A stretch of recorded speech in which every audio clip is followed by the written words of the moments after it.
आऊज़ु बिल्लाहि मिनश शैतानिर रजीम बिस्मिल्लाहिर्रहमानिर रहीम। अच्छा भाई, पेपर 2 के बाद अब हम पेपर 1 की तैयारियां कर रहे हैं। आ जाए पेपर 1 में हमारा आज जो पेपर है वो है मई जून 2020 वेरिएंट 1। ठीक है। अच्छा, एमसीक्यू का पेपर शुरू करने से पहले एक स्ट्रेटजी मैं आपको बताता हूँ कि हम ये पेपर किस स्ट्रेटजी पे करेंगे। आ जाए, सबसे पहली चीज़ याद रखिएगा बेटा, हम करेंगे एलिमिनेशन स्ट्रेटजी। ये कौन सी स्ट्रेटजी होती है, ये क्या है भाई, इससे करना जरूरी है सर। आ जाए चेक करते हैं बेटा। एलिमिनेशन स्ट्रेटजी का मतलब ये कि आपके पास 4 ऑप्शन है, ए बी सी डी।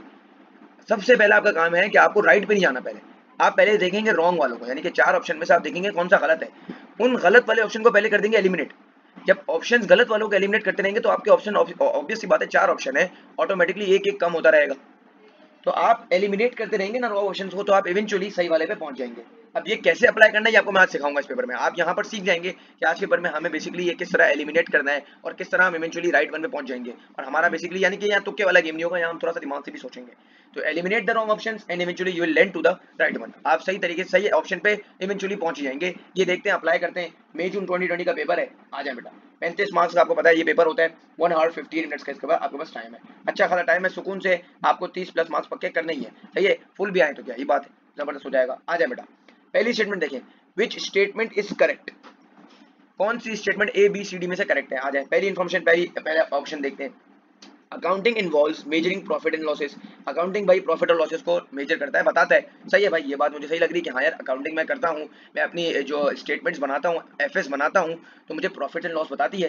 तो ये अभी स्टेटमेंट मुझे करेक्ट लग रही है। अब चेक करते हैं आगे बेटा, वैसे तो करेक्ट है, अब आगे देखते हैं बेटा। Accounting is the records of financial transactions. भाई अकाउंटिंग जो है वो सारी फाइनेंशियल ट्रांजेक्शन रिकॉर्ड करती है। बेटा याद रखिएगा ये बुक कीपिंग का काम है। बुक कीपिंग, सारी बुक, आप बुक्स मेंटेन करते हो ना, ये सारा काम है बुक कीपिंग का। ठीक है, अब आते हैं, book keeping involves communicating financial data. Book keeping का काम क्या है, सिर्फ सारी फाइनेंशियल ट्रांजेक्शन को रिकॉर्ड करना, कम्युनिकेट करना इसका कोई काम नहीं है। ये काम है इसका बुक कीपिंग का। ठीक है, book keeping requires the use of ratio analysis. ये भी नहीं होगा क्योंकि बुक कीपिंग का एक ही काम है। तो इसका मतलब ये है कि यहाँ पर बुक कीपिंग का ये काम है, ये अकाउंटिंग का काम नहीं है। तो ये ऑप्शन गलत था, ये भी ऑप्शन गलत था, ये भी ऑप्शन गलत था। हमने इन तीनों को एलिमिनेट कर दिया। एलिमिनेट मतलब जिंदगी से निकाल दिया, कटा दिया। तो इसका मतलब इवेंचुअली हम पहुंच गए ए वाले ऑप्शन पे। तो इसका आंसर है ए। कि ये स्टेटमेंट करेक्ट है कि accounting involves measuring of profit and losses. आ जाए बेटा एमसीक्यू नंबर 2 पे आते हैं। द बैलेंसेस, एक सेकंड थोड़ा जूम कर लें। The balances remaining on the books of a business after the preparation of income statement. Income statement बनाने के बाद कुछ बैलेंसेस मेरे हिसाब किताब में पड़े हुए थे। आ जाए, पहले तो आप ये देखें बेटा, रिक्वायरमेंट पढ़ लें। What is the total of liabilities. 2 class का सवाल है बिल्कुल, कि लायबिलिटीज का टोटल करना है। लायबिलिटीज में बेटा करंट भी होंगी, नॉन करंट भी होगी, दोनों को प्लस करके लिख देना है, सिंपल इज दैट। अब चेक करते हैं बेटा, loan from X Y finance, हमने लोन लिया है, फ्रॉम लिखा हुआ है बेटा, हमने लोन लिया है तो ऑब्वियस सी बात है सर ये लायबिलिटी है। सर वेजेस ड्यू है, वेजेस ड्यू यानी कि देना है, तो ऑब्वियस सी बात है ये भी लायबिलिटी है। रेंट प्रीपेड, प्रीपेड तो लायबिलिटी नहीं है बेटा, प्रीपेड आपको पता है एसेट है।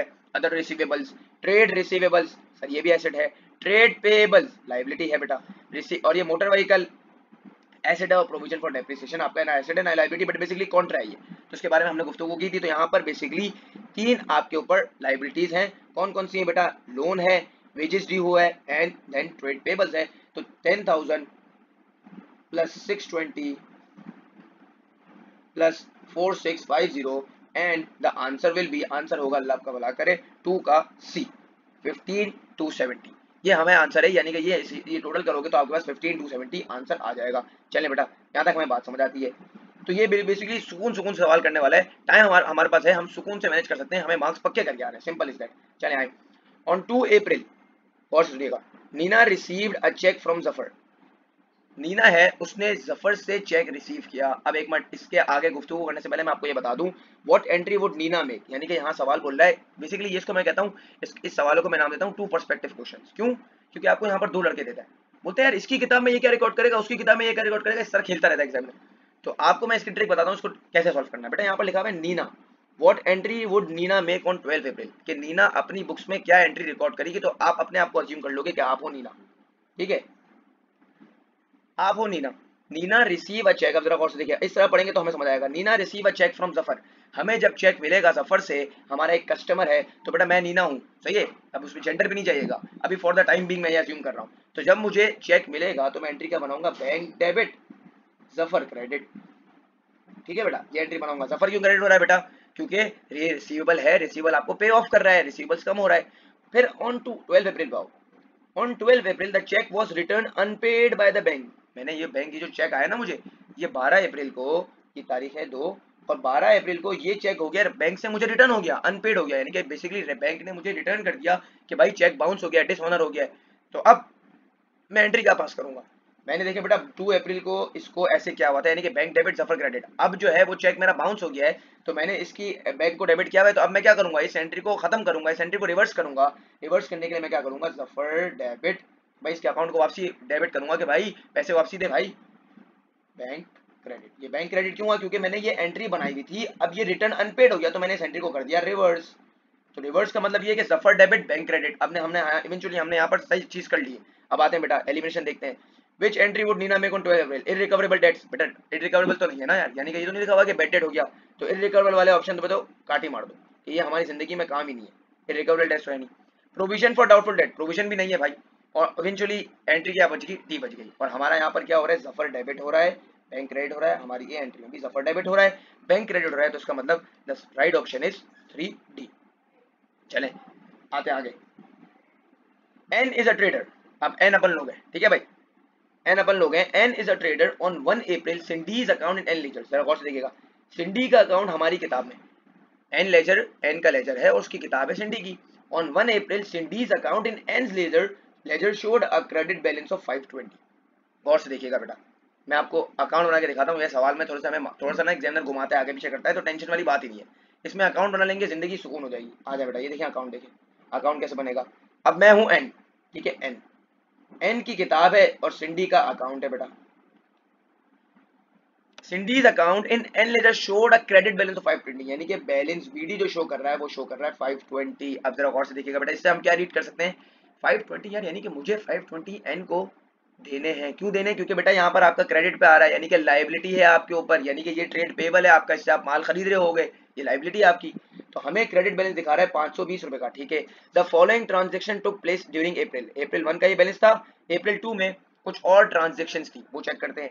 N return goods 30 to Cindy, N return goods 30 to Cindy. भाई रिटर्न क्यों कर रहा है? ऑब्वियस बात है, जब खरीदोंगे, मैंने पहले ही बताया। अगर पहले आप फिगर आउट नहीं कर पाओगे तो यहाँ पकड़ लोगे एग्जामिनर को, क्या भाई रिटर्न गुड्स हमने, मैं एन हूं ना बेटा, मैंने गुड्स रिटर्न किए 30 सिंडी को, तो क्यों रिटर्न किए? मैंने बेचे होंगे, खरीदे होंगे सर, ऑब्वियसली बात है खरीदे होंगे, तो जब खरीदूंगा तो मैं परचेज कर रहा हूँ, अब रिटर्न कर रहा हूँ, तो बेटा ये परचेज रिटर्न है, तो एंट्री मैं क्या पास करूंगा, मैं एन बेटा देखना, परचेज रिटर्न क्रेडिट 30 से और सिंडी डेबिट 30 से। तो अब बेटा सिंडी यहाँ अपने अकाउंट में, जरा गौर से देखिएगा, सिंडी यहाँ अपने अकाउंट में हो रहा है, जो हो रहा है जो भी है, ठीक है, ये हो रही है डेबिट। तो सिंडी यहाँ पर अपने अकाउंट में भी क्या होगी बेटा, डेबिट होगी, किसके नाम से, परचेज रिटर्न के नाम से 30 रुपए से, ठीक है भाई, समझ आ गया, यहाँ तक क्लियर हो गया कॉन्सेप्ट। आते इस तरह डबल एंट्री बनाएंगे, टाइम लगेगा, मगर आपका आंसर पक्का 101% सही आएगा। अब आते बेटा, Ann bought goods 210 from Cindy paid in cash.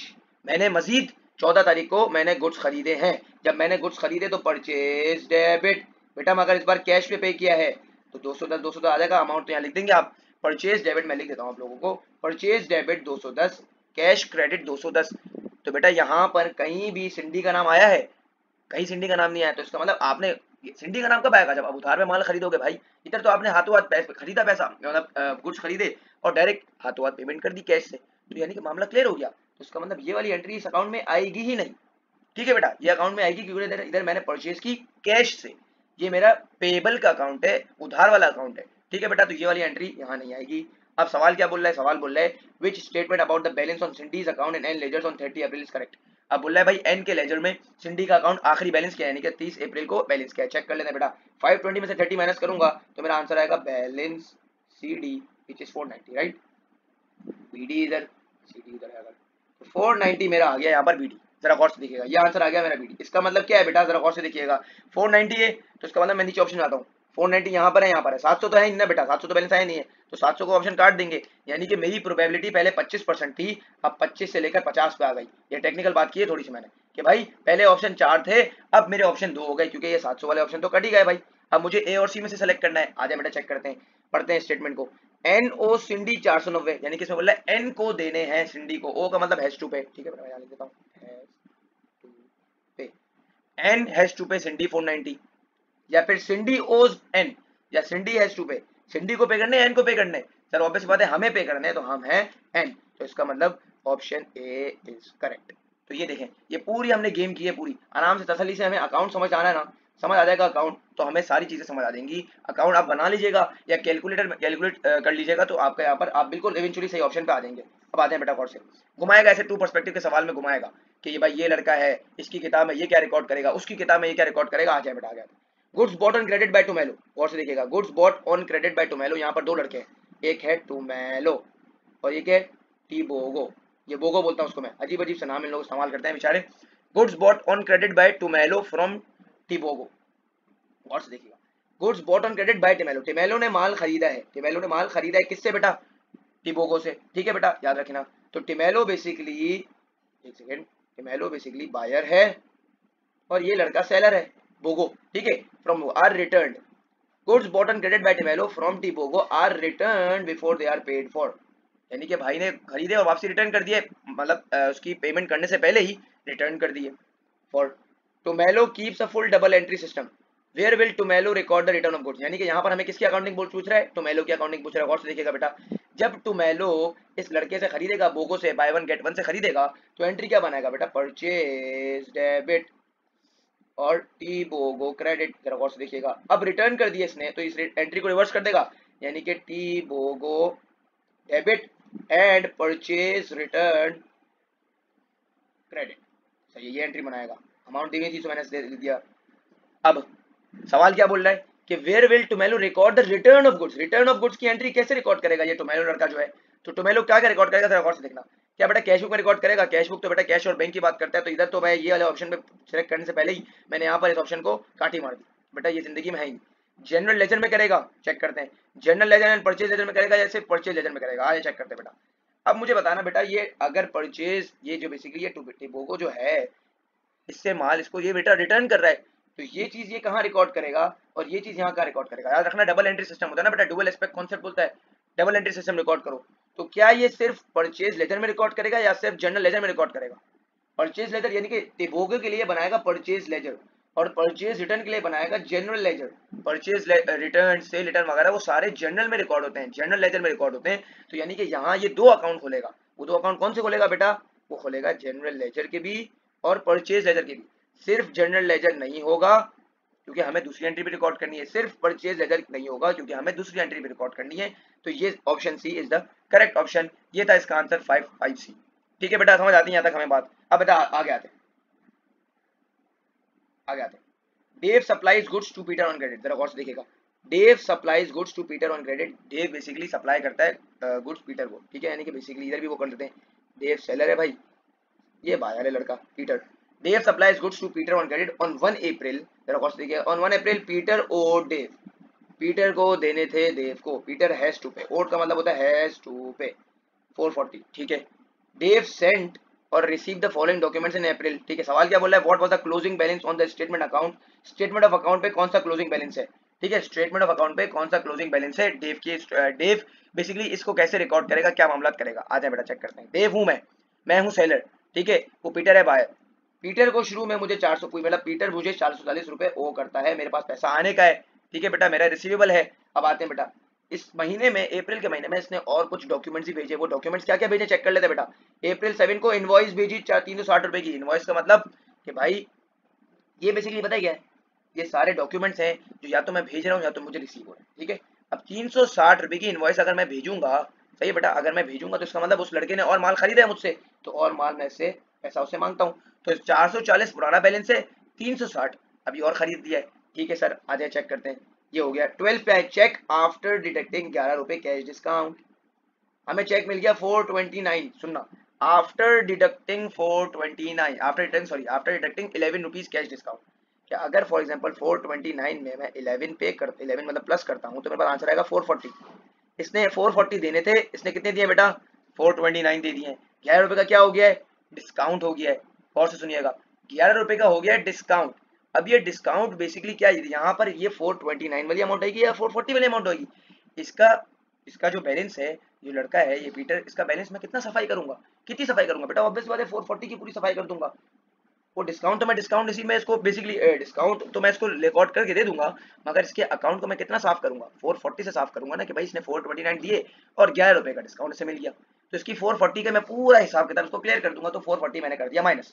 अब जरा गौर से देखिएगा आगे, डेबिट नोट सेंड किया है 13 रुपए का 50 रुपए से, सॉरी 13 अप्रैल को 50 का। अब आते हैं बेटा, डेबिट नोट क्या होता है बेटा, मैंने आपको समझाया था उस दिन। डेबिट नोट होता है परचेज रिटर्न, गौर से देखिएगा एक बार, इसको हल्का सा मैं एक बार वापसी रिपीट कर दूंगा। और ये क्रेडिट नोट होता है सेल रिटर्न। डेबिट नोट का मतलब क्या है, अब यहाँ पर बेच कौन रहा है बेटा, यहाँ पर बेच रहा है देव, ठीक है। खरीद कौन रहा है, पीटर। पीटर ने बेसिकली, ये पीटर है ये देव है, पीटर ने यहाँ पर उसको, मैं यहाँ पर उसको एक डेबिट नोट भेजा कि यार मुझे परचेज जो मैंने आपसे की थी वो आपको रिटर्न करनी है मुझे, सही है भाई। पीटर ने यहाँ पर इसको डेबिट नोट भेजा कि भाई मुझे आपके जो पैसे हैं वो आपसे, मुझे परचेज समझ नहीं आई, मुझे रिटर्न करनी है, तो 50 रुपए की परचेज रिटर्न कर देगा। अब जब मैं क्या करूंगा, जब मेरे पास ये अमाउंट आएगी तो मैं देखूंगा अच्छा यार, अब मैं इसको सामने से मैं इसको क्रेडिट नोट भेजूंगा, ताकि क्यों क्रेडिट नोट भेज रहा हूँ, बिकॉज कि हाँ भाई मैंने आपकी जो परचेज है वो रिसीव कर ली, परचेज रिटर्न जो रिसीव कर ली, अब मैं आपको ये ना रिटर्न कर रहा हूँ, ये मैंने एक्सेप्टेंस शो कर दी, ठीक है बेटा। तो अब यहाँ पर दो चीजें लिखी हुई है, डेबिट नोट 50 रुपए की और फिर मैंने क्रेडिट नोट किया 50 रुपए की, तो यहाँ पर कितना माइनस होगा, ऑब्वियस बात है भाई, एक बार 50 माइनस हो जाएगा कि लड़के ने परचेज रिटर्न कर दी। तो अब बेसिकली यहाँ पर जो अकाउंट का बैलेंस ऑफ आएगा वो क्या आएगा, 440 plus 360 minus 440 minus 50 and the answer would be 310 आएगा। एक बार चेक कर लेते हैं बेटा,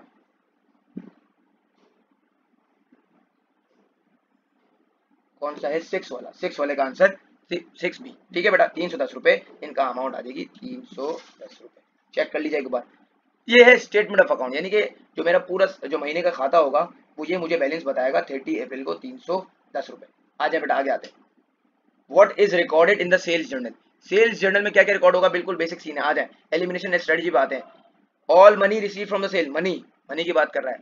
all sale transaction, all sale का मतलब क्या है बेटा, वो सारी सेल्स, कैश वाली भी क्रेडिट वाली, जहां कैश की बात आ जाएगी उसको तो काट ही मार देना, तो ये ऑल सेल ट्रांजेक्शन तो नहीं हो सकती। फिर लिखा हुआ है कैश सेल भी नहीं हो सकती भाई, ओनली क्रेडिट वाली आती है। और ये ऑल मनी रिसीव जो एक ही की बात कर रहा है, तो ये क्रेडिट सेल्स ट्रांजेक्शन यहाँ आ जाएंगे, credit sales transaction. Sales journal में सारी क्रेडिट वाली होती हैं, आपको मैंने बताया था पहले भी। चले आगे आते हैं। विच statement about a 2 column cash book is correct. 2 column cash book का मतलब क्या है कि भाई ये कैश बुक होगी, ये कैश बुक है, समझे, यहाँ बैंक, यहाँ कैश, यहाँ बैंक, यहाँ कैश, यानी कि बैंक की डेबिट साइड, बैंक की क्रेडिट साइड, कैश की डेबिट साइड, कैश की क्रेडिट साइड। अब बोलते हैं क्या बोल रहा है, it is a ledger account for bank transaction only, सिर्फ बैंक के लिए है, नहीं भाई। It is a ledger account for cash के लिए, नहीं भाई कैश के लिए नहीं, दोनों के लिए है यार, सही है, ये भी नहीं होता, ए और बी दोनों नहीं है। It is a book of prime entry, yes it is a book of prime entry, यहाँ भी बात समझ आ रही है। इट रिकॉर्ड्स कैश डिस्काउंट, बेटा कैश डिस्काउंट तो 3 कॉलम में होती है, ये तो 2 कॉलम का पूछ रहा है, इसका मतलब इस ऑप्शन को भी एग्जामिनर मामू बना रहा है, तो हम मामू तो बनेंगे नहीं ना बेटा, तो इसका मतलब ये है कि C option is the correct option, क्योंकि ये 2 कॉलम की बात कर रहा है, ये जो चीज है वो 3 कॉलम में होती है, ठीक है बेटा। मुफ्त के मार्क्स मिल रहे हैं। आ जाए, which statement about trade discount are correct. Trade discount के बारे में क्या स्टेटमेंट बिल्कुल सही है, और से देखिएगा बेटा, ट्रेड डिस्काउंट के लिए क्या ऑप्शन सही है, मैंने आपको बताया था ट्रेड डिस्काउंट की जिंदगी में कोई औकात नहीं है, कोई जगह नहीं है, अकाउंटिंग में कोई इसकी हैसियत नहीं है। अब ट्रेड डिस्काउंट के बारे में होता क्या है कि मेरे पास बंदा आया, कस्टमर आया, उसने मेरे से माल खरीदा, तो मैंने उसको डिस्काउंट दे दिया उस वक्त के लिए, तो वो डिस्काउंट इनिशियल पीरियड पे माइनस हो जाएगा, मगर ये डिस्काउंट अलग से कहीं रिकॉर्ड नहीं होगा, ठीक है। अब आते हैं बेटा, पहली एंट्री देखें, पहली एंट्री क्या बोल रहा है, पहले बोला it is debited to the supplier account, supplier account में डेबिट होगा। अभी बोला बेटा इसकी जगह ये औकात ही नहीं है, तो इसको रिकॉर्ड क्यों कर रहा है लड़का, तो वन वाला ऑप्शन तो नहीं आएगा। इट इज ओनली गिवन, सुनना गौर से, it is only given if the invoice is paid with in the period allowance by the supplier. बोला ये जब दिया जाता है जब बेसिकली जो लड़का है ना वो मुझे, मैंने इसको एक क्रेडिट टर्म दिया होता है, जब वो पैसे देने आ जाए, भाई वो तो कैश डिस्काउंट होगा ना, ये तो trade discount at the time of purchase होता है, तो ये भी नहीं होगा भाई।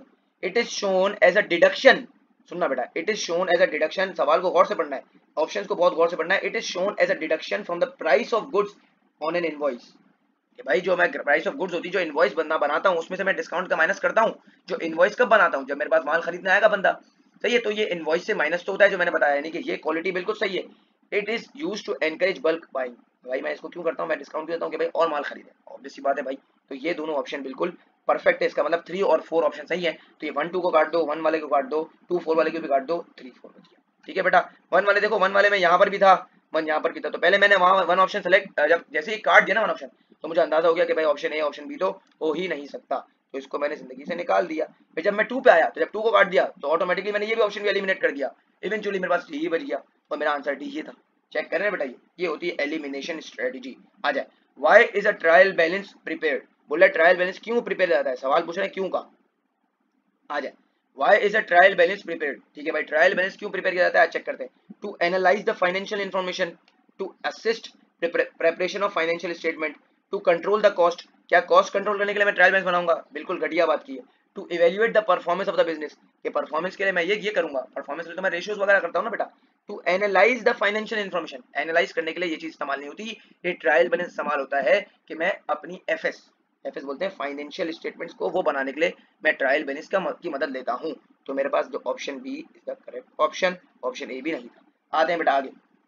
अच्छा बेटा, एक और काम ये करेंगे कि हम बेसिकली इसको पार्ट्स में तोड़ देंगे, क्योंकि 20 मिनट के बाद मेरी रिकॉर्डिंग जो है ना वो थोड़ी सी मिसहैप करती है, थोड़ी लैग करती है, तो इसलिए मैं कर रहा हूँ कि मैं इसको टुकड़ों में अपलोड कर दूंगा इंशाल्लाह यूट्यूब पे। आ जाए, the income statement of a business, the income statement of a business showed a loss for the year 16,000 रुपए। और से देखिएगा बेटा, लॉस दिखा रहा है, इनकम स्टेटमेंट दिखा रही है 16,000 रुपए लॉस, यानी कि 16,000 रुपए नेगेटिव दिखा रही है। सही है भाई, लॉस दिखा रही है, तो इसको मैं ब्रैकेट में लिख रहा हूँ 16,000 loss. On checking the books, books को चेक करने के लिए the following errors were discovered, कुछ फॉलोइंग एरर्स डिस्कवर हुए थे। वो क्या एरर्स हुए थे, number 1, no adjustment had been made for insurance prepaid. जरा गौर से देखिएगा, इंश्योरेंस प्रीपेड क्या 480, जब इंश्योरेंस प्रीपे करूंगा, सुनना बेटा, जब इंश्योरेंस को मैं प्रीपे कर दूंगा, प्रीपेड कर दूंगा 480 रुपए का, 480 रुपए का मैंने इंश्योरेंस कर दिया प्रीपेड। जब प्रीपेड कर दूंगा तो मेरा एक्सपेंस क्या हो जाएगा, मेरा एक्सपेंस हो जाएगा कम। जरा गौर से देखिएगा, मेरा एक्सपेंस हो जाएगा कम। जब एक्सपेंस कम होगा तो बेटा आपका प्रॉफिट क्या होता है, प्रॉफिट बढ़ता है ना बेटा। तो यहाँ पर लॉस है, तो क्या यहाँ पर ये जो अमाउंट है 480, क्या ये प्लस होगी या माइनस होगी, जी बेटा प्लस होगी या माइनस होगी, ऑब्वियस सी बात है सर, ये 480 प्लस होगी, क्योंकि ये मेरे लॉस को क्या कर रही होगी, कम कर रही होगी भाई। समझ आ रही है बात यहाँ तक। अब आते हैं दूसरी वाली एंट्री पे, no entry had been made for bank charges 620 रुपए। 620 रुपए की बैंक चार्जेस की मैंने एंट्री रिकॉर्ड नहीं की। जब एंट्री रिकॉर्ड करूंगा तो मेरा एक्सपेंस क्या हो जाएगा, एक्सपेंस हो जाएगा कम, सॉरी एक्सपेंस हो जाएगा बढ़ जाएगा, सॉरी एक्सपेंस बढ़ जाएगा। No entry had been made for bank charges, bank charges जब एंट्री बनाऊंगा तो 620 रुपए से मेरा एक्सपेंस हो जाएगा बढ़ जाएगा। जब मेरा एक्सपेंस बढ़ेगा तो प्रॉफिट क्या होगा बेटा, प्रॉफिट कम होगा, तो लॉस क्या होगा, लॉस बढ़ेगा। अब सर लॉस जरा सुनना, तो यहाँ पर यानी कि ये 620 पॉजिटिव लिखना चाहिए। आप ऊपर देखो बेटा, ये 620 जो 16,000 रुपए ये किसमें, नेगेटिव में। सुनना, अगर मैं यहाँ पर पॉजिटिव प्लस करता हूँ तो ये माइनस प्लस तो माइनस हो जाएगा। अगर मुझे इसको प्लस करना है तो मैं यहाँ पर क्या रिकॉर्ड करूंगा, 620 रुपए नेगेटिव से। क्यों, क्योंकि बेटा गौर से देखो, ये -16 है, ये 620, ये 620 रुपए अगर मैं प्लस करता हूँ तो ये तो मेरा माइनस प्लस माइनस हो जाएगा। मुझे माइनस थोड़ी करना है, मुझे तो उसको प्लस करना है ऑटोमेटिकली। तो मैं यहाँ पर भी 620 रुपए माइनस में कर रहा हूँ ताकि मेरा जो आंसर है वो प्लस हो गया है। ठीक है बेटा, अब मैं इसको करता हूँ -16,000 plus 480 -620, so the answer would be, answer हो जाएगा 11 का पार्ट सी। ठीक है बेटा, 11 का पार्ट सी विच इज 16,140 रुपए। कैलकुलेट करके आप देख लें, कोई मसले वाली बात नहीं। ये लॉस ही है बेटा। ठीक है बेटा, यहाँ तक बात समझ आती है। तो ये पूरी आपको पूरा एनालिसिस करना है ताकि आगे जिंदगी में आसानी हो जाए। आ जाए बेटा, पीटर बैलेंस, ये पीटर ही आ रहा है बार बार, आ जाए। Peter bank statement showed a debit balance of 600। बड़ा खूबसूरत सवाल, पीटर की बैंक स्टेटमेंट शो कर रही है डेबिट बैलेंस। सुनना बेटा, अगर पीटर की बैंक स्टेटमेंट डेबिट है तो बेटा कैश बुक क्या होगी, कैश बुक होगी क्रेडिट। मैंने आपको पढ़ना सिखाया था सर कैसे पढ़ते हैं। अगर बीएस डेबिट है तो कैश बुक होगी क्रेडिट, कैश बुक क्रेडिट है तो इसका मतलब अच्छी बात नहीं है, इसका मतलब बैलेंस आपका नेगेटिव है, इसका मतलब बैलेंस जो है वो आपका ओवरड्राफ्ट है। ठीक है बेटा, मैंने रीड करना सिखाया था। The following transactions took place in April, April में कुछ ट्रांजेक्शंस हुई, और से देखिएगा ये टोटल चेक वगैरह। अच्छा सवाल क्या बोला, what was the bank statement balance, bank statement का बैलेंस निकालो क्लोजिंग का। तो शुरू में जो बैलेंस था वो था 600 नेगेटिव का, तो 600 नेगेटिव। टोटल चेक डिपॉजिट, जब चेक डिपॉजिट करूंगा बेटा मैं 7,400 रुपए के चेक मैंने जब डिपॉजिट किए तो मेरा बैंक का बैलेंस, ये बेसिकली क्या है, ये है यूसीडी, अनक्रेडिट डिपॉजिट। जब मैं डिपॉजिट करूंगा तो मेरे बैंक स्टेटमेंट का बैलेंस प्लस होगा माइनस होगा, सर ऑब्वियस सी बात है प्लस हो जाएगा, 7400 प्लस हो जाएगा। फिर टोटल चेक पेमेंट्स, चेक की पेमेंट की 6,200 रुपए की, तो 6,200 रुपए की मैं पेमेंट करूंगा तो मेरा ये हो जाएगा माइनस। सही है भाई, बैंक स्टेटमेंट, बैंक से पैसा जा रहा है ना, माइनस हो जाएगा। फिर आते हैं आगे, direct debit, direct debit for insurance premium, insurance premium के लिए डायरेक्ट डेबिट, यानी कि डायरेक्ट डेबिट का मतलब मैं पे कर रहा हूँ, जब पे करूंगा तो ये 180 रुपए हो जाएगा माइनस, मैंने बताया था बीआरएस में। क्रेडिट ट्रांसफर फ्रॉम कस्टमर, सही है, कस्टमर ने मुझे ट्रांसफर कर दिया, पैसा ट्रांसफर कर दिया। जब कस्टमर पैसा ट्रांसफर करेगा तो अकाउंट में पैसा आएगा और ठक करके नोटिफिकेशन आ गई कि पैसा आ गया। तो -600 प्लस 7400 माइनस 6200 माइनस 180 एंड 450, तो आपका आंसर जो आएगा वो आंसर आएगा 870 रुपीज का। 870 रुपीज का आंसर आएगा, जरा गौर से देखिएगा बेटा। अब ये 870 यहाँ प्लस है माइनस है बेटा, 870 यहाँ पर है प्लस। प्लस का मतलब क्या है, सुनना गौर से, प्लस का मतलब है बैंक स्टेटमेंट का क्रेडिट है, तो कैश बुक का क्या है बेटा, ये कैश बुक या अपडेटेड कैश बुक का डेबिट है। डेबिट का मतलब यहाँ पर अच्छी बात है बुरी बात है, अच्छी बात है ना कि यहाँ पर अगर डेबिट है, वाइस वर्सा का गेम खेलना है। अगर बैंक स्टेटमेंट में क्रेडिट है तो कैश बुक में है डेबिट। जब कैश बुक में डेबिट है तो उसका मतलब आपके पास पैसा पड़ा हुआ है, सही है भाई, आपका एसेट है, लायबिलिटी नहीं है। तो इसका मतलब 870 रुपीज पड़े हुए हैं। तो 870 के ऑप्शन कौन से हैं, ए और बी, ये तो है ही नहीं, दोनों को तो काट दिया। 870 डेबिट है क्रेडिट है बेटा, बैंक स्टेटमेंट का शो कर रहा है, तो बैंक स्टेटमेंट में है क्रेडिट, तो ये शो कर रहा है कि मेरे पास पॉजिटिव बैलेंस है। So answer A would be the correct option. Check करते हैं बेटा, आगे आते हैं। A sales ledger control account had a debit balance of 10,000 रुपए। सुनना बेटा, सेल्स लेजर कंट्रोल अकाउंट का डेबिट बैलेंस है 10,000 रुपए का। कैलकुलेशन वाला सवाल है, SLCA बनाता हूँ। SLCA का जो डेबिट बैलेंस है वो BD शो कर रहा है मुझे 10K, 10 ग्रेड, ठीक है बेटा, 10,000।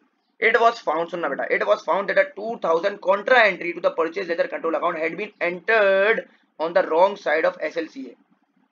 अब मुझे बताओ बेटा, SLCA में कॉन्ट्रा एंट्री कहाँ आती है, कॉन्ट्रा एंट्री यहाँ आती है यहाँ पर, सही बेटा, यहाँ आनी चाहिए, मैं यहाँ आनी चाहिए थी, मगर मैंने क्या कर दिया, मैंने इसको गलत साइड पे रिकॉर्ड कर दिया। देखो रॉन्ग साइड, रॉन्ग साइड का मतलब यहाँ आनी थी, मैंने कहाँ कर दी, यहाँ रिकॉर्ड कर दी है। सुनना गौर से, तो मैंने यहाँ करनी थी, मैंने यहाँ कर दी है। ये 2,000 रुपये मैंने यहाँ रिकॉर्ड कर दिए हैं। अब मैं इसको सही करने के लिए, इसकी असल जगह तो है वो ये है, तो सही करने के लिए 2,000 रुपये को उठाऊंगा, यहाँ से डेबिट से उठाऊंगा, क्रेडिट में डालूंगा। तो अब 2,000 रुपये जब यहाँ 2,000 रुपये डाल दूंगा तो सिर्फ 2,000 ही डालूंगा। सवाल ये है, अगर सिर्फ 2,000 डालता हूँ तो बेटा ये तो पुराने वाले को ऑफसेट करेगा ना, तो मैं यहाँ अमाउंट जो कर दूंगा, अमाउंट करूंगा डबल। क्यों डबल करूंगा, क्योंकि ये 4 में से 2 जो होंगे वो पहले ऑफसेट होंगे और 2 यहाँ बच जाएंगे, तो हमें यहाँ 2 ही बचाने हैं। तो इसका मतलब मैं इसको सही करने के लिए, इस एरर को सही करने के लिए 4,000 रुपये जो है वो यहाँ क्रेडिट करूंगा। तो अब ये मैंने ये एरर जो था वो एरर सही कर दिया, कॉन्ट्रा के नाम से कर देते हैं एरर करेक्टेड, ठीक है। अब क्या बोल रहा है, what was the correct debit balance on the SLCA, क्या बैलेंस होगा बेटा, ऑब्वियस बात है 10 वहाँ है 4 यहाँ है, तो 6,000 रुपए आपका हो जाएगा debit balance, which is the answer A, ठीक है बेटा। यहाँ तक हमें बात समझ आती है। 13 वाला हो गया, अब आता है 14 वाले पे। अब business had a new extension to its workshop premises. Workshop यानी कि वर्कशॉप को बढ़ा रहा है, यानी कि एक वर्कशॉप की प्रेमिसेस है उसको ये बढ़ा रहा है, एक्सटेंड कर रहा है, ठीक है। It incurred the following expenditures, कुछ एक्सपेंडिचर्स इसने इनकर किए, आ जाए। बिल्डिंग कॉस्ट, सवाल बोल रहा है पहले निकालो टोटल कैपिटल एक्सपेंडिचर, क्या वो टोटल खर्चे, कैपिटल एक्सपेंडिचर क्या है, बिल्डिंग कॉस्ट ऑब्वियस बात है सर कैपिटल एक्सपेंडिचर है। Legal fees, legal fees approve करोगे तो आपका बनेगा वरना नहीं बनेगा, लीगल फीस भी आपका कैपिटल एक्सपेंडिचर है। Air conditioning system for the original workshop, air conditioning system for the new workshop. अब सवाल ये कि मैं एयर कंडीशन खरीद रहा हूँ ओरिजिनल के लिए और न्यू के लिए भी, तो न्यू के लिए तो ये तो कैपिटल है ही है, ओरिजिनल के लिए खरीद रहा हूँ उसका मतलब मैं नॉन करंट एसेट खरीद रहा हूँ, तो ये भी मेरा कैपिटल एक्सपेंडिचर है। ओरिजिनल की बात हो या उसकी बात हो, ये टोटल बोल रहा है, ये तो ये नहीं बोल रहा ना कि भाई जो बता सिर्फ वर्कशॉप के नए वर्कशॉप वाले कितने, ये टोटल पूछ रहा है, तो टोटल में ये भी आपका कैपिटल एक्सपेंडिचर का पार्ट है। आते हैं अब 5th वाली पे, decorating the original workshop, decorating करना ओरिजिनल वर्कशॉप की, ये तो नई वाली वर्कशॉप नहीं है, तो बेसिकली ये तो आपका रेवेन्यू एक्सपेंडिचर है। फिर आते हैं आगे, decorating the new workshop extension, new workshop को जो अभी एक्सटेंड किया है उसको डेकोरेट करूंगा तो पहली बार खर्चा होगा, पहली बार खर्चा, तो वो कैपिटल एक्सपेंडिचर। तो कैपिटल एक्सपेंडिचर की amount 65,000 plus 1,800 plus 2,300 plus 1,100 and plus 800। What was the total expenditure, तो टोटल एक्सपेंडिचर की अमाउंट जो है वो आएगी 71,000 की। 14C, सही है बेटा। आगे आते हैं, तो ये 14C की अमाउंट यहाँ पर हमें आ चुकी है। अब आगे आते हैं 15 वाला करते हैं, देन बाकी जो है वो पार्ट 2 में कैरी ऑन करेंगे। आ जाए, अ नॉन करंट, गौर से देखिएगा, a non current asset was depreciated at the end of first year of ownership using the SLM, SLM से कर दिया है, सुनना, based on the following information, ये इन्फॉर्मेशन दी जो मैंने SLM से निकाल दी है, SLM से डेप्रिशिएट कर दिया है यूजिंग दिस इन्फॉर्मेशन। तो अब देखिए इन्फॉर्मेशन में क्या गिवन है, कॉस्ट गिवन है, रेसिडुअल वैल्यू गिवन है, वर्किंग लाइफ गिवन है। आपको यहाँ रेट नहीं दिया हुआ तो आप फॉर्मुला लगाओगे, सिंपल इज दैट। फॉर्मुला क्या होता है, कॉस्ट माइनस स्क्रैप वैल्यू, जिसको रेसिडुअल वैल्यू भी कहते हैं, अपॉन लाइफ इन ईयर्स। तो कॉस्ट कितनी है बेटा, कॉस्ट है 20,000 रुपये, 20 में से माइनस करूंगा 4,000 रुपये, cost minus scrap value upon life. तो कॉस्ट में है 20,000 रुपये, इसमें से 4,000 माइनस करूंगा तो 16,000, 16,000 डिवाइड बाय 4 करूंगा तो मेरे पास जो डेप्रिसिएशन आएगी वो आएगी 4,000 रुपये की। 4,000 रुपये की डेप्रिसिएशन आ रही है SLM से। गौर से देखिएगा, ये क्यों कैलकुलेट कर रहा हूँ, जरा गौर से देखिएगा बेटा। It was found that the reducing balance method at 30% should have been used. ये कह रहा है कि यार ये पता चला कि आपको एसएलएम यूज नहीं करना था, आपको आरबीएम यूज करना था 30% पे। RBM reducing balance method, reducing balance method में 20,000 की कॉस्ट है, 20,000 की कॉस्ट है और 30% की डेप्रिसिएशन। डायरेक्ट लगा दूंगा। अब आपके सवाल दिमाग में आ रहा है सर ये तो आरबीएम है, आरबीएम तो बोलता है पुरानी वाली डेप्रिसिएशन माइनस करो, तो बेटा यहाँ पर सवाल में कोई पुरानी डेप्रिसिएशन नहीं दी हुई तो इसलिए माइनस नहीं कर रहा। तो 20,000 माइनस मल्टीप्लाई बाय 30% करूंगा तो मेरे अमाउंट आएगी वो आएगी 6,000 रुपए की, राइट। मुझे 6,000 रुपए से रिकॉर्ड करना था। गौर से देखिएगा ये क्या बोला है, it was found that reducing balance method should have been used, कि आरबीएम यूज करना था। सही है, मैंने क्या कर दिया है, मैंने एसएलएम यूज कर दिया और मैंने अपनी डेप्रिसिएशन को 4,000 रुपए रिकॉर्ड कर दिया, मुझे 6,000 रुपए रिकॉर्ड करना था। अब बोल रहा है what was the effect on the profit for the year after correcting this error. अब ये गलती हो गई है, मुझे आरबीएम करना था, मैंने एसएलएम कर दिया है, यानी कि अब मैंने 4,000 रुपए रिकॉर्ड कर दिया, मुझे करना था 6,000 रुपए। अब जब सही करूंगा तो ये मेरे प्रॉफिट को क्या इफेक्ट करेगा, जरा गौर से देखिएगा बेटा। एक्सपेंसेस के खाने में मैंने 4,000 रुपए रिकॉर्ड कर दिया, करना था 6,000 रुपए, यानी कि 2,000 रुपए से मजीद मैं अपने एक्सपेंसेस को बढ़ाऊंगा। जब एक्सपेंसेस को 2,000 रुपए से मजीद बढ़ाऊंगा तो एक्सपेंसेस बढ़ गए और यहाँ बोल रहा है प्रॉफिट पे क्या फर्क पड़ेगा, तो प्रॉफिट क्या हो जाएगा बेटा, डिक्रीज हो जाएगा या इंक्रीज हो जाएगा। अगर एक्सपेंस बढ़ गए तो ऑब्वियस बात है प्रॉफिट हो जाएगा डिक्रीज। अब आप यहाँ देखें, यहाँ पर आपको 6,000 के भी दो ऑप्शन दिए हुए, तो ये ऑटोमेटिकली आप एलिमिनेट ही कर दोगे, ठीक है बेटा। सी डी वाले तो ऑप्शन ऑटोमेटिकली एलिमिनेट कर दोगे। अब यहाँ 2,000 की दो ऑप्शन है, इंक्रीज या डिक्रीज। एक्सपेंस बढ़ेगा तो प्रॉफिट करेगा डिक्रीज, सही है बेटा। यहाँ पर आ जाएगा ऑप्शन नंबर ए। अब आते हैं बेटा आगे सवाल पे। आगे सवाल क्या कह रहा है, a company's financial year ends on 31 दिसंबर 2019। 31 दिसंबर 2019 को इसका साल खत्म हो रहा है। On 1 December 2019 it paid rent 8,000 for the 4 months ending 31 March. दिसंबर में साल हो रहा है खत्म, लड़के ने पहली दिसंबर को पे कर दिया 4 महीनों का रेंट, यानी कि दिसंबर का पे किया, जनवरी का पे किया, फरवरी एंड मार्च। दिसंबर में साल खत्म हो रहा है और बाकी ये 3 महीने के जो उसने पे कर दिए, एडवांस पे कर दिए। 8,000 रुपए पे किए हैं चारों के मिला के, तो एक महीने के कितने हो गए, 8,000 डिवाइडेड बाय 4 कर दूंगा, व्हिच इज 2,000, राइट। 2,000 इस महीने के, यानी कि हर महीने के 2,000 है। मैंने कितने एडवांस पे कर दिया बेटा, 3 महीनों के पे किए, इसका मतलब 2,000 मल्टीप्लाई बाय 3, 6,000 रुपए एडवांस पे कर दिए हैं। पूरी कैलकुलेशन कर चुका हूँ, सॉर्टेड हूँ। आधे सवाल क्या बोल रहा है, सवाल बोल रहा है what was the opening balance on the rent account on 1 January 2020। Rent के अकाउंट में ओपनिंग बैलेंस क्या था बेटा, आपको पता है रेंट का जो अकाउंट है वो होता है एक्सपेंस का अकाउंट, यानी कि पाप का अकाउंट है, ठीक है। क्लोजिंग प्रीपेड, मैंने साल के एंड में प्रीपेड कितने किए, 6,000 रुपए के प्रीपेड कर दिए बेटा, 6,000 रुपए के प्रीपेड कर दिए। तो ये 31 दिसंबर की बात है, तो जनवरी में ये प्रीपेड क्या हो जाएंगे, ओपनिंग हो जाएंगे। ये प्रीपेड इधर आ जाएंगे 6,000 रुपए से। सवाल बोल रहा है 1 जनवरी 2020 को, तो 1 जनवरी 2020 को 6,000 रुपए आपका आ जाएगा डेबिट पे, तो 2,000 रुपए का ऑप्शन यहाँ दिया हुआ है, काट दो, ये भी काट दो। तो 6,000 रुपए क्रेडिट है या डेबिट है, सर ऑब्वियस सी बात है डेबिट है, क्योंकि प्रीपेड कर दिए, प्रीपेड कर दिए, एडवांस पे कर दिए। सर ये आपको कैसे पता चला, क्लोजिंग है, तो बेटा साल के एंड में पे किए ना, ये देखो ना 1 दिसंबर 2019 को पे किए हैं 4 महीनों के, साल खत्म हो रहा है 31 दिसंबर 2019 को, तो ऑब्वियस बात है ये क्लोजिंग इन्फॉर्मेशन है। तो ये मैंने यहाँ पर आपको ये अकाउंट बना के दिखा दिया, अकाउंट से चीजें बहुत ज्यादा आसान हो जाएंगी, ठीक है बेटा। थोड़ा सा इसको ऐसे कर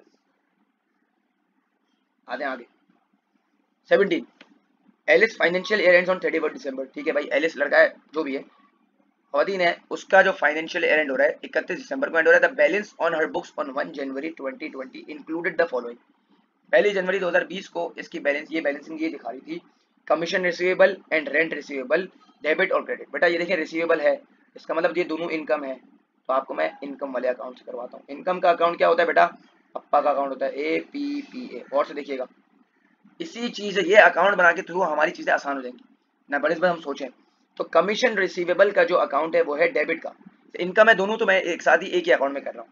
तो 250 डेबिट है, यानी कि ये बेसिकली 250 डेबिट पे आ रहा है, और रेंट रिसीवेबल 500 क्रेडिट पे आ रहा है। ये क्या मतलब बतानी है, और देखिएगा, इसका मतलब ये बता रहा है कि यार ये जो है ना 250 रुपये, ये कमीशन मुझे अक्रूड है, यानी कि एरियर्स है, यानी कि मैं मजीद मांगता हूँ कि भाई प्लीज दे दे यार, ठीक है। ऑन द अदर हैंड ये प्रीपेड, ये जो प्रीपेड कर दिया यानी कि एडवांस पे कर दिया है, रेंट किसी ने एडवांस पे कर दिया है 500 रुपये का, तो ये किसका मतलब क्या है, एडवांस अगर रेंट आपको पे कर देता है तो क्या ये आपकी एसेट है या लाइबिलिटी है, सर ऑब्वियस बात है ये है लाइबिलिटी, इनकम है बेटा, और ये है आपका एसेट। आ जाए चेक करते सवाल क्या बोल रहा है, सवाल बोल रहा है what do this balance represent, कि भाई ये रिप्रेजेंट क्या करता है। अब मुझे एक बात बताएं, इनकम यहाँ पर क्या है बेटा, इनकम यहाँ एडवांस पे कर दिए, तो इनकम ये रेंट रिसीवेबल की बात कर रहा हूँ, रेंट रिसीवेबल यहाँ आउटस्टैंडिंग है, आउटस्टैंडिंग है या प्रीपेड है, प्रीपेड है, तो ऑब्वियस बात है सर प्रीपेड है, तो उसका मतलब आउटस्टैंडिंग के दो ऑप्शन जो है वो सीधे सीधे कट हो जाएंगे, या तो ऑप्शन बी होगा या तो ऑप्शन डी होगा, ठीक है। अब आते हैं बेटा इस पे कमीशन पे, कमीशन क्या है, कमीशन इसने आपको एडवांस सॉरी एरियर्स है तो कमीशन बेसिकली आप मांगते हो, मांगते हो इसका मतलब प्रीपेड है या अक्रूड है या आउटस्टैंडिंग है, फिर ऑब्वियस बात है अक्रूड है, इसका मतलब यहाँ पर या ए होगा या बी होगा, सी डी तो हो नहीं सकता। तो अब कौन सा ऑप्शन फिट कर रहा है, देखिए ना ये टिक दोनों में आ रहे हैं, तो इसका मतलब ये ऑप्शन आपका बिल्कुल सही है कि इनकम आपकी जो कमीशन रिसीवेबल वाली इनकम है वो आपकी आउटस्टैंडिंग है और रेंट रिसीवेबल वाली प्रीपेड है, तो option B is the correct option. यहाँ तक हमें बात समझ आती है। अब इसको अगली रिकॉर्डिंग में इसको कंटिन्यू करते हैं।